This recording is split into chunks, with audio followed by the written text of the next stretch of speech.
रतलाम में खाना खाने की बात पर दो भाइयों में मंगलवार शाम को विवाद हो गया। आपस में मारपीट हो गई। मारपीट में बड़ा भाई घायल हो गया, घर के आंगन में घायल अवस्था में सो गया। सुबह जब उसे उठाया तो उसकी मौत हो गई।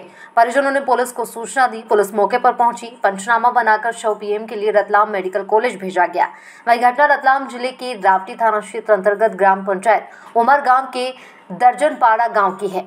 कल जो है रात्रि में विवाद हुआ था दोनों भाइयों के बीच में।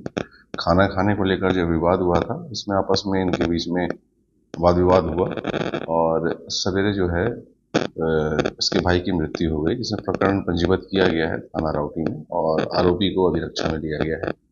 प्रकरण इन्वेस्टिगेशन में है। इन्वेस्टिगेशन में सभी तथ्यों को देखा जाएगा। तो किस चीज़ से हत्या की गई है? जैसे मैंने बताया कि इनकी मारपीट हुई थी आपस में और जो दूसरा भाई था मृतक वो गिर गया, जिससे चोट आई सर पर और उससे मृत्यु पाई।